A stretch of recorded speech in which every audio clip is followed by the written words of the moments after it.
Okay, well, welcome to another episode of Rewiring Health. I am so delighted to be joined today with Olga Kochman. So Olga is a holistic binge eating coach. She helps women stop binge eating, emotional eating, and yo-yo dieting, working with groups and individual clients. So I'm so excited to have you here and to share your story and what you do. So if you wouldn't mind just sharing, maybe start with some of your story. I think it'd be so interesting for people to hear that. Sure, and thank you so much for having me, Italy. We connected over Instagram a couple of times before, and it's always, so much fun talking to you. So I'm really delighted to be here. Yes, so happy to have you here.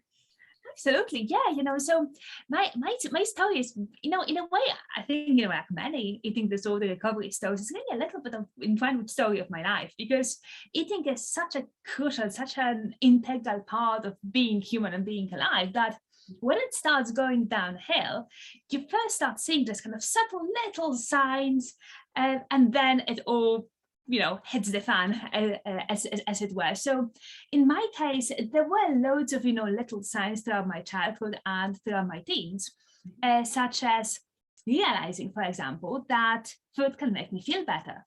Mm-hmm. And also along the way, not realizing that there are any other ways of dealing with stress other than eating it. Mm-hmm. So overall, we are already having a little bit of a double whammy going on. Mm-hmm. And what also came to it is, as probably any teenage girl or a girl who used to be a teenager can relate to, I had it stuck in my mind that I am too big and I should get smaller. Mm-hmm. So classic teenage thing. I suppose also a little bit reinforced by the fact that I was just taller than my peers, so I was proportionately bigger. Not because there was anything wrong with me. It's, when you are 5'8", you are as big as 5'8". You cannot be as big as somebody who is just 5 feet tall. Mm-hmm. So that combination of things, together with being a massive perfectionist. At school, I was, straight A kind of student. If I got a B, I was like, oh my God, I'm failing. Mm-hmm. So, taking all of this mindset and all of this lack of emotional skills in mind, and then pluck me out of my comfort zone, Poland, because that's where I'm from, as you can probably tell by the funny accent. Mm-hmm. And then I went off to University of Aberdeen in Scotland. So a massive change in environment, obviously change in language. There was also the Scottish accent to embrace, which I wasn't even aware that there's such thing as Scottish accent. Right. Before I went. Complicated. Yes, exactly.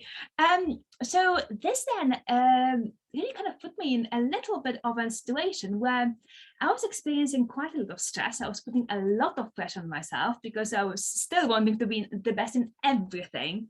It wasn't just one thing that I wanted to be good at, not just my studies. I also wanted to, to volunteer, to have a job, to do this, do that. And there's only really so much as you can take, which I sort of knew, but I thought, oh, come on, I can take on everything because I don't have to be human. Other people can be human, but I don't have to be. Right. So, and then, something had to give. Mm-hmm. And the first, I think, kind of really strong memory of it definitely was a binge that comes to my mind was when I broke up with my first sort of, I suppose, boyfriend, but, it was complicated. I wasn't really sure, it's university stuff. Mm-hmm. But it hurt all the same. Mm-hmm. And then I'm like, I don't really know what to do with these feelings. Mm-hmm. But what I knew was that time earlier in the local supermarket, I was able to see chocolate bars on multi-pack. Mm-hmm. And this multi-pack was only £1.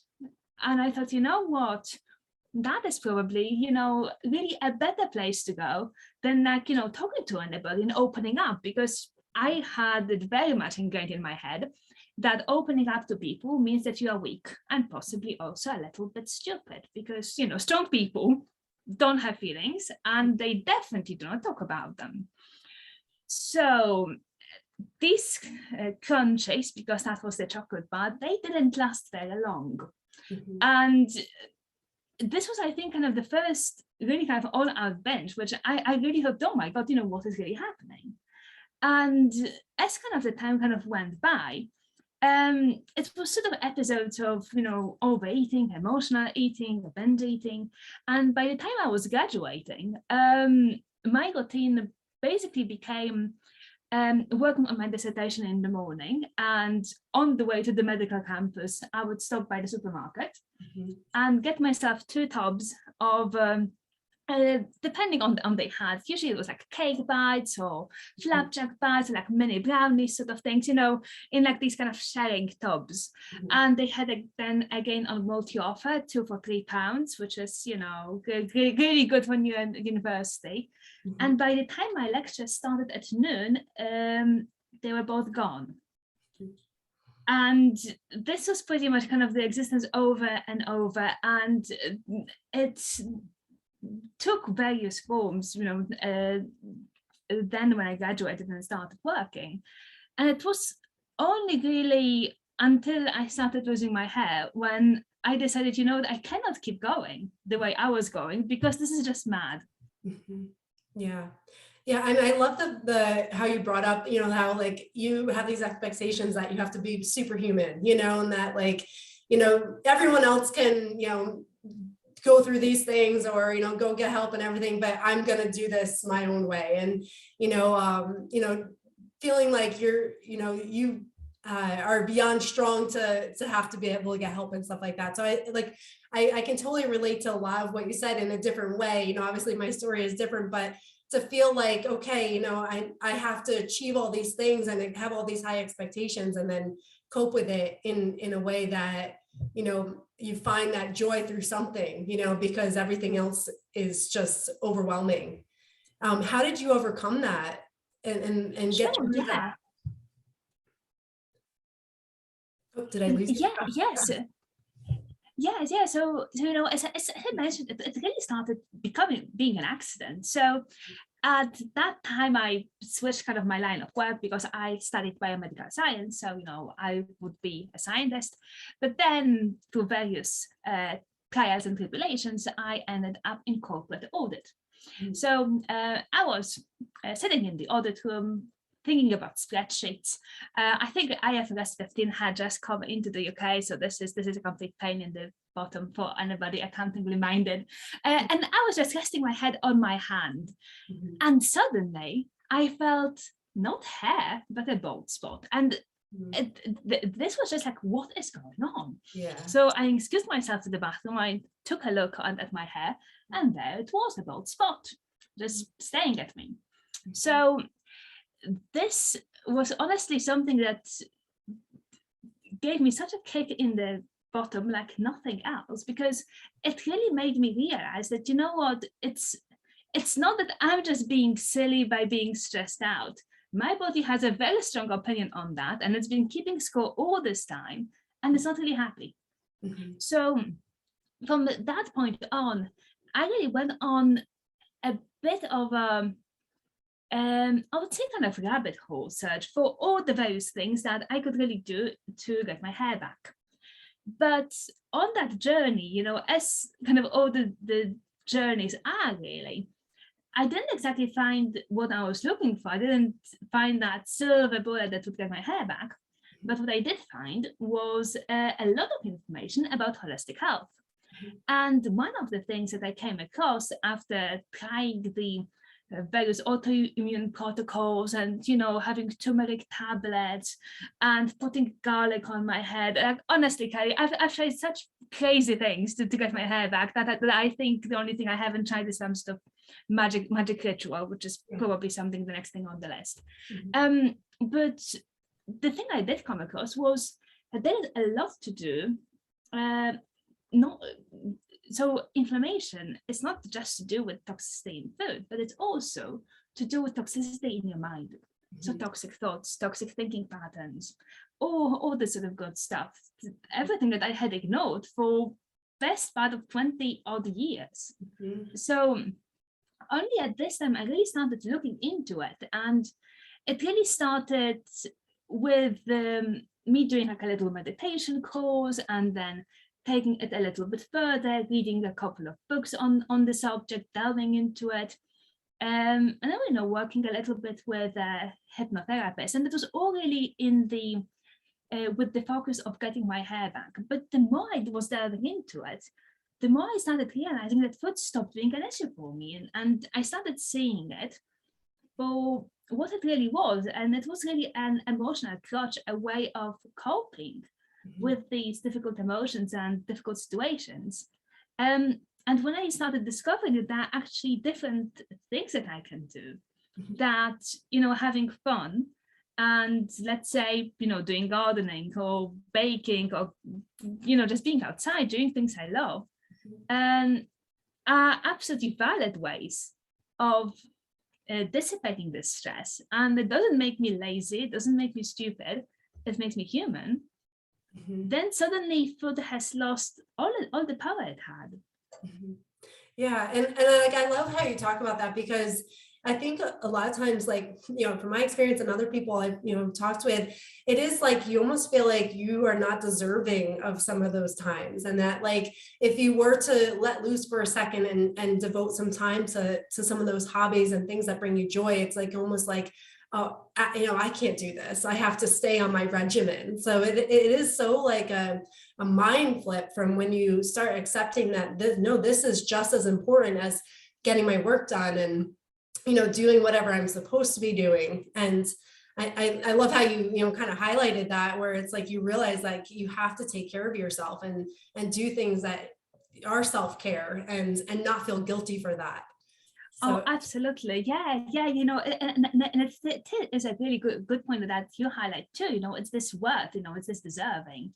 As I think, I don't think I know, when I was stuck back in these kind of eating disorder patterns, I felt I had to justify everything, that when it really kind of got to the point of being bad and, on top of eating disorder, I also got depression. It was really at that point when I finally allowed myself, guess what, to finish work at 7 p.m. and then maybe watch a movie. And this was the reward that I have never allowed myself before. Yeah, exactly. And I think that it's so important that you were able to recognize that, like, you saw the patterns that were limiting you, and it was only perpetuating what was going on. And it's like realizing that you are human, no matter how strong you are and no matter how perfect you try to make things, at the end of the day, you are human. You're an emotional body, you're a physical body, you're a mental body, and everything that you do impacts that. So I think it's amazing that you were able to kind of discover that, in yourself and what you needed to do to get in a better place. I know one thing I know, like for me too, like through my eating disorder, I never actually was formally diagnosed with an eating disorder. And I think it's so important to highlight that, because I know there's so many, women and men out there that experience many of the same things that you and I have gone through, and maybe don't want to go get formally diagnosed or haven't, or even for me, I downplayed my eating disorder because I never had a formal diagnosis. And I'm like, well, it's not really a problem. And I never, I like I said, just downplayed that. Did you ever get formally diagnosed, or could you touch on that a little bit? Sure, yeah. No, I never got a formal diagnosis. This, and I think there were several factors as to why it was. One, I never thought it was really, I never really thought it was a disorder at that point. I thought it is just my own weakness. It just, why should I bother a doctor with the fact that I just cannot control myself? I mean, that this is just silly, why? So it didn't even go through my mind that eating disorder is really a thing. And it was only really through the benefit of hindsight when I was able to look at the way I lived my life and think, I take every single of these boxes.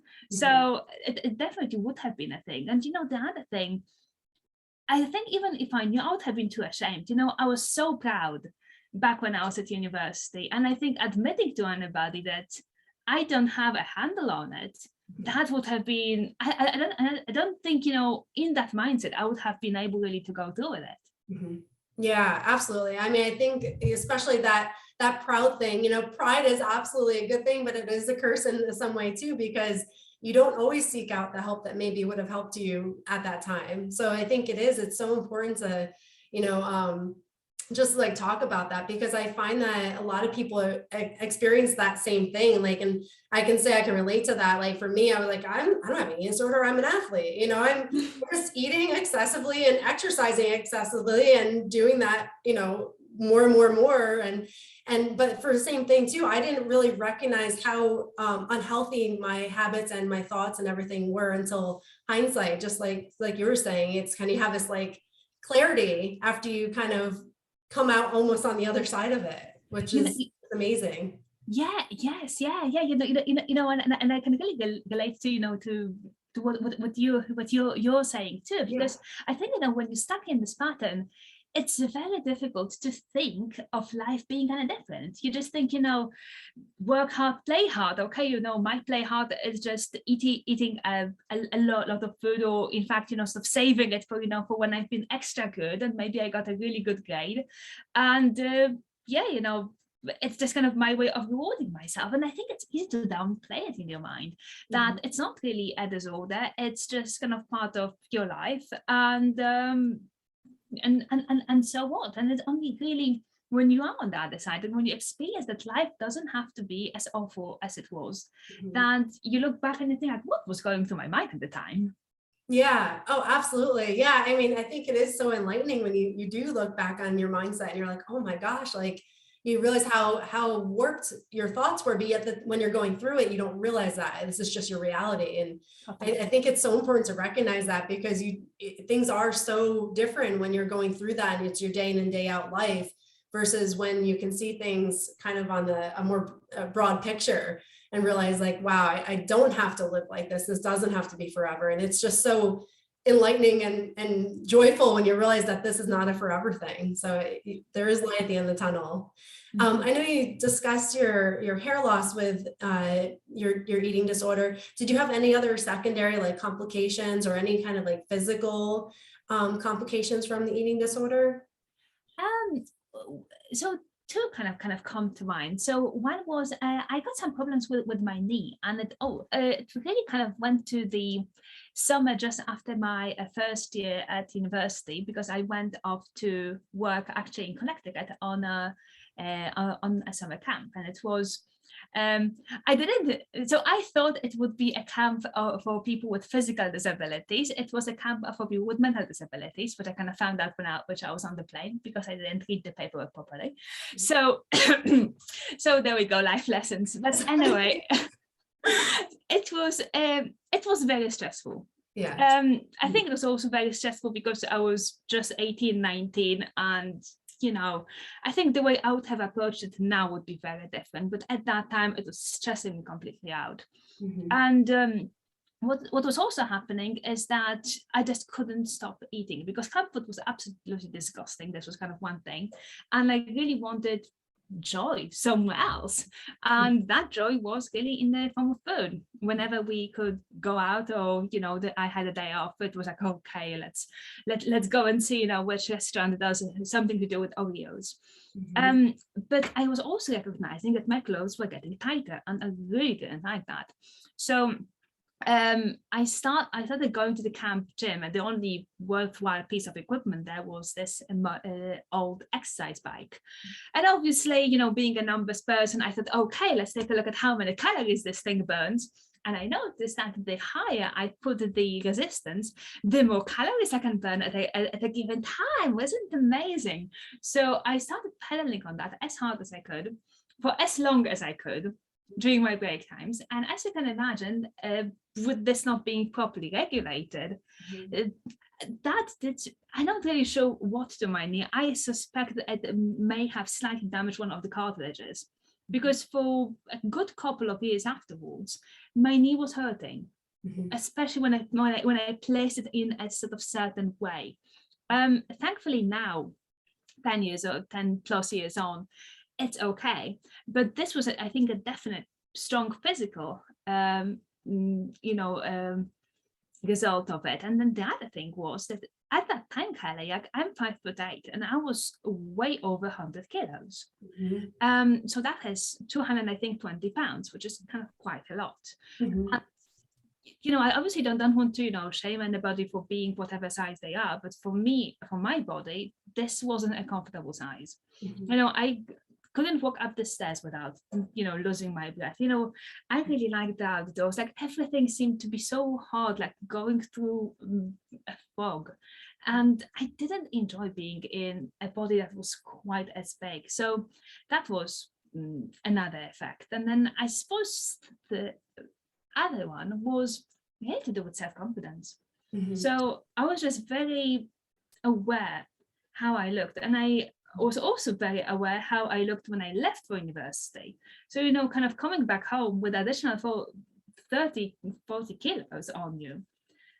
Some of my friends couldn't recognize me, and you can see it in people's eyes where they want to say, what the heck has just happened to you? And nobody is going to ask the question. Everybody's being very polite about it. But you kind of know that they're thinking, like, what is going on with you? So this was really, I think, a very kind of ingrained thing in me for, I would say, really years afterwards, this kind of self-consciousness about the way I looked, or, what would other people think about me. And I think, in an odd way, losing the hair sort of puts things into a little bit of a perspective, because, you can't really hide. And then you really come to the point of, you're like, what, think about me, whatever you think of me, if you think I look like an egg, then, then you're probably right, because I do. But whatever. Yeah. And it probably, like, two things going off of that, like, and you were saying losing the hair, it's, it probably helped you with some of that, like, self-acceptance, because it's, with an eating disorder, everything is hidden. You hide everything. You're shameful. You're, it's secretive. But, when you have something that you can't hide, it's almost like it kind of forces, I don't know if you experienced this, but like forces that self-acceptance almost, where it's like, this is who I am, and you can't necessarily hide it. Did you experience that with the hair loss? Yeah. I think it is a really, really, really good point that I did bring out, because when it first started happening, and the first spot that I noticed on my head was maybe the size of a £2 coin, which is about this big, it's about an inch bigger in diameter. And oh my goodness, the amount of anxiety I had over that was just insane. Currently I don't have any hair anywhere, literally nowhere. So, and I feel so much more self-accepting towards me than when I had this spot, because I was doing my utmost to hide it, and the very thought that, somebody would see this tiny little bald spot was, completely paralyzing. And I think, as you say, when you kind of get to the point of, we are in a different place, perhaps than when I would like to be, but at the same time, this is who I am. And I haven't changed as a person.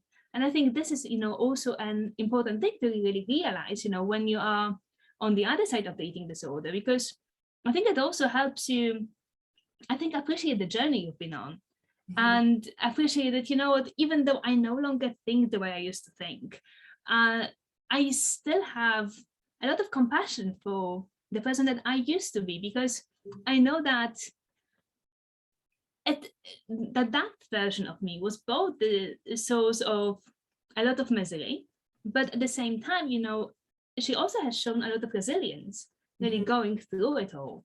Yeah, absolutely. And I love this question. I think it makes me think, and I've asked this myself, but if you could talk to your former self, what would you tell your former self at that time? Oh goodness, a lot of things. And I think that it is really a good question. I think I tell her that she doesn't have to be the best in everything, that it's absolutely okay to take a break and to prioritize things. I think the other thing would be, which is I think quite related to it, is that she doesn't have to do everything herself. As I used to have it in my head, and probably you did too, that if I want something done properly, I have to do it myself. Nobody else could be possibly trusted with my standards. And in fact, why should I trust anybody else? I can do it all on my own. So, to an extent, you learn things because you do things yourself, but I think there is a beauty in delegation, deletion, and delaying things, where you just create a little bit of space for yourself. And I think I also tell her that, that she's important too. Mhm. And that prioritizing absolutely everything and everybody else apart from myself isn't the greatest choice, because ultimately you cannot pour from an empty cup. And the more I think I was focusing on other people's expectations, so say other people I don't know if it froze on your side. sorry. Oh, there we go. Sorry, it froze for a second, so I didn't hear anything the last like 5 seconds. Sorry. Oh, I was fine. Sure. Yeah. I was just saying about the expectations, because I really feel, the more we focus on what other people want for us, both when it comes to career choices or grades or just a general kind of life expectations, the less we really listen to ourselves, to our own intuition, where we really want to be as people. Mhm. And I feel, for a lot of kind of my teens and 20s, I was living up to where I should be, and never asking myself where I want to be. And I think making this distinction was quite a game changer for me. I love that. Like that point I think is everything. Like, because I really feel like it's like you go through your life and you don't even realize that you're doing that you're like, I should be doing this. And it's like, it's a draining way to kind of go through things. So I love that you're bringing up that point, because it's so true. Like, I mean, I went through that myself, like, oh my gosh, I'm doing everything I should be doing. But at the end of the day, like, you only have one life and your time is limited. And it's like, what do you want out of life? And I think that is like when you start to grow and you start to flourish and become what you're destined to be. I think it's just like a beautiful point that you made there, like recognizing the difference between should and want. Do you know like what helped you kind of flip your mindset on that, or change your mindset on, or figure that out? You know what I'd say, so there are kind of couple of things that kind of helped me with that. And I think the main one was really kind of the introspection and the journaling. And this was something that I have tried to, tried to journal, I don't know, since I think I was 8 or something. As at that time you got these kind of fancy journals with scented pages, and it was all kind of very princessy, but I could never stick to it. And it was only really when I started reading various books and really allowing myself the space to talk, talk to the pages, that I think a lot of things kind of really started coming up for me. The other thing that was really helpful was meditation, because this is also a space where you really learn to sit with whatever is coming up. And it's not that you start meditating and you are off into the Zen land and everything is wonderful. Sometimes things that come up are not very pleasant, and you still kind of sit through it, and you still sit with it. And then later on, when you're leading a normal life and you're not meditating, you also find yourself in a space with not very pleasant emotions. And then you also realize that, what, I was able to sit through 10 minutes of this earlier this morning. Why can't I sit through it now and don't have to self-medicate with a chocolate bar? It's absolutely fine for me to experience this too. Other thing that helped me was hypnotherapy. It was actually the reason I hired a hypnotherapist was really for my hair, but I can't say that this bit has helped. But overall, when it comes to my overall well-being, that definitely helped, because partly it's this kind of deeper introspection that happens in hypnotherapy, where you really get insights to various areas of your life way back when, where you still hold on to some beliefs or some feelings about yourself that no longer serve you. And I think even that very part, even when you start changing one of these beliefs, it makes your mind think of all the other beliefs that you hold about yourself. And it really becomes a rabbit hole, because you start noticing patterns throughout your life where you are doing similar sort of self-sabotaging thing, only maybe in different guises.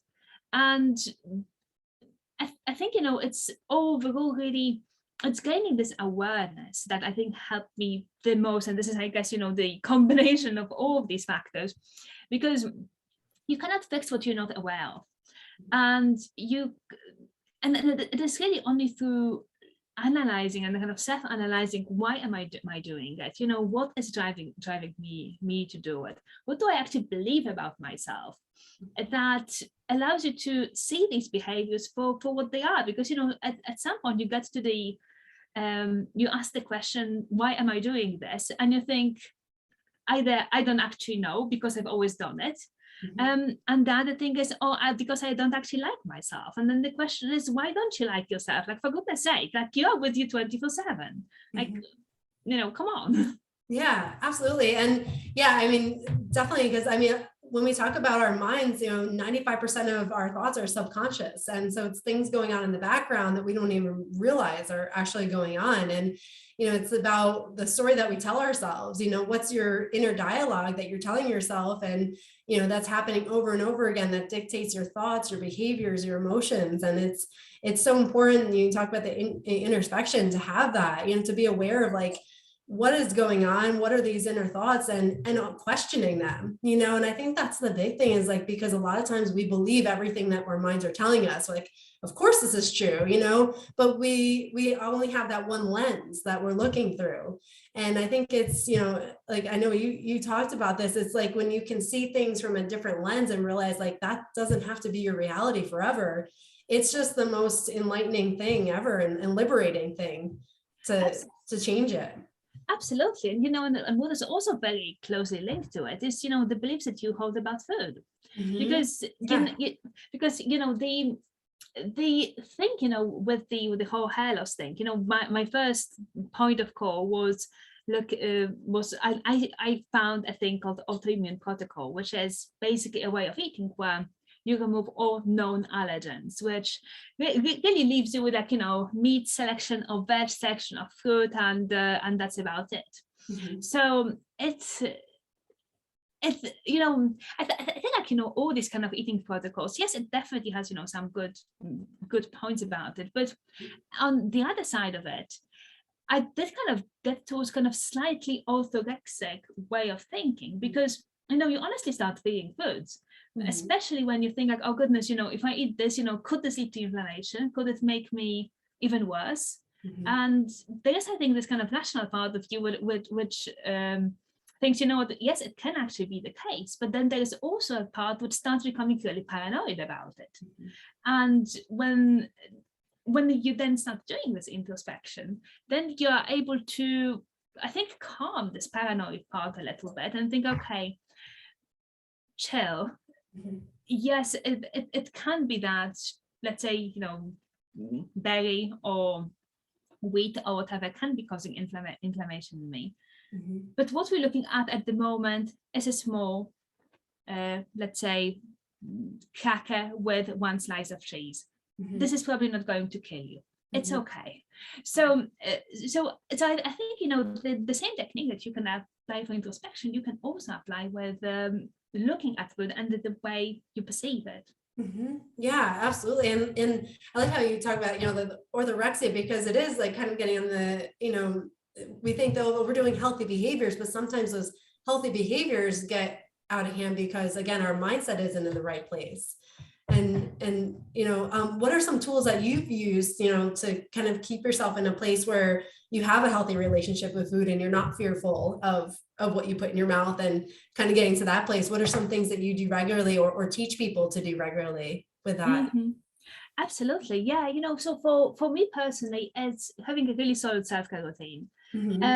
This is, I think, an absolute foundation for me. And this is also, something that I really insist on that my clients start developing, because honestly, if you don't start looking after yourself, then who will? And if you don't, then everything sooner or later is going to completely fall apart, as eventually you just keep depleting yourself, and eventually you hit the rock bottom of the well and there isn't any water coming. So so that is, I think, the main thing for me. And the way it looks like is that I always, every day I like to spend time outside.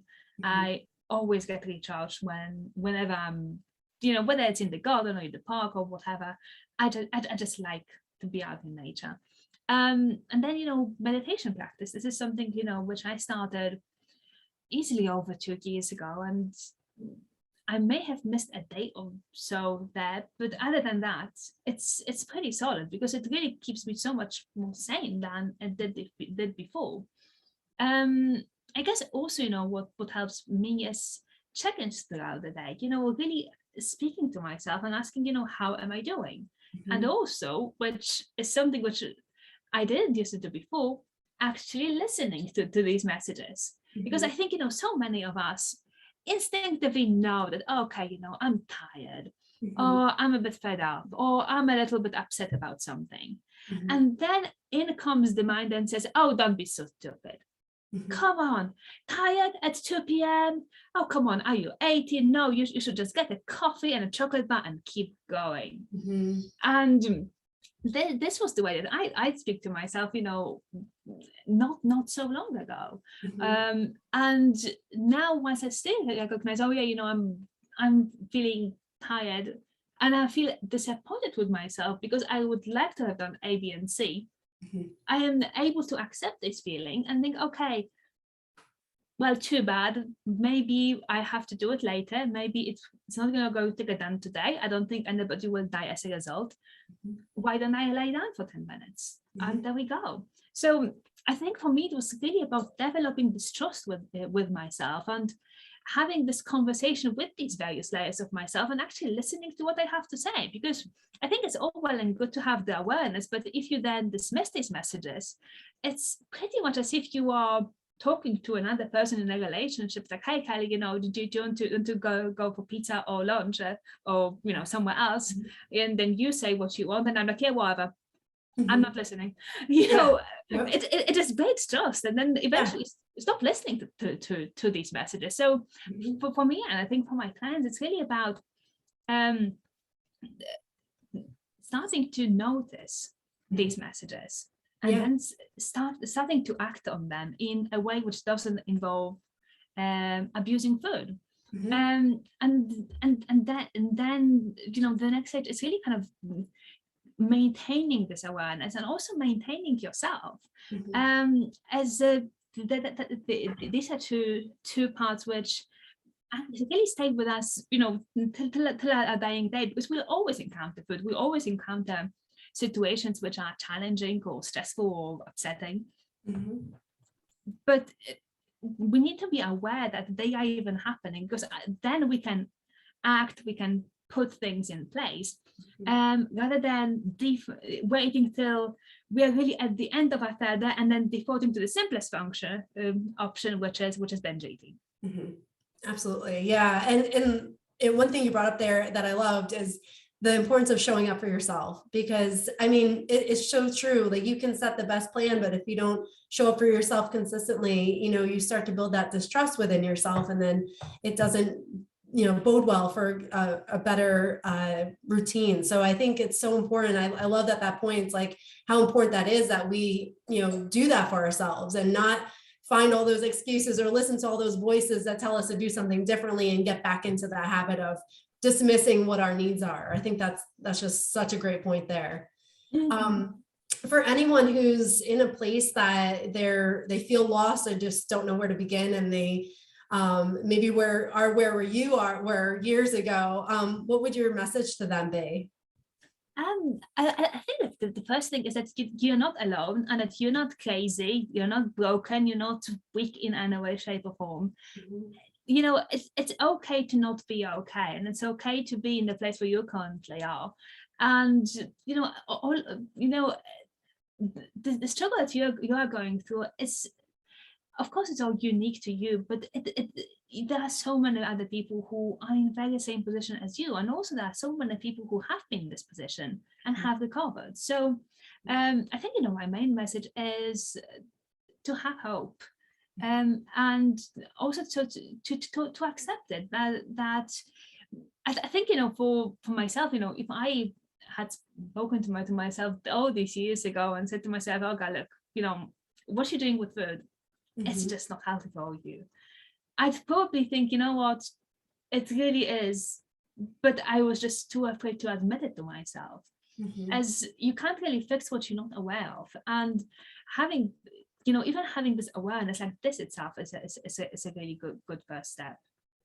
I love that. I think it is so important. I love that you brought that up, and I think it's amazing. And just the message of hope, that's what people need, and to realize that this is not a forever thing, so, and I'm sure, your story will be an inspiration to many, that, you can live a joyful, happy life, after having a binge eating disorder. So I think that's amazing. For those people who, and I know you've worked with so many people and have helped so many people incredibly, but how can people find you? Yeah. So you can find me first of all on Instagram. I'm at Olga's_wellness. Or you can find me on Facebook, where I am also on Olga's Wellness. And there is a Facebook group which is also very imaginatively called Olga's Wellness Food Freedom Community. Or you can find me on my website, you guessed it, olgaswellness.com. And then the final point will be, there'll be podcasts that I will be releasing soon, and it's Heal from Within with Olga's Wellness. So that title became a tiny bit more imaginative than the other ones. Perfect. And I'll put that all in the show notes too, so you'll have that available at the bottom of this. And for anyone listening, feel free to leave any questions or comments for myself or Olga, and definitely reach out to her and connect with her, because she's a wealth of knowledge and information, and a great resource for anyone going through this. So I thank you so much, Olga, for joining me today and sharing your story. And I know that your story will be inspiring to many, and I think it's just incredible to, what you've gone through, and how you've come out on the other end in such a amazing place. So thank you. I appreciate it. Absolutely. And thank you for inviting me, Kelly. It's been lovely to connect with you again. Absolutely. Yes, definitely. Always is.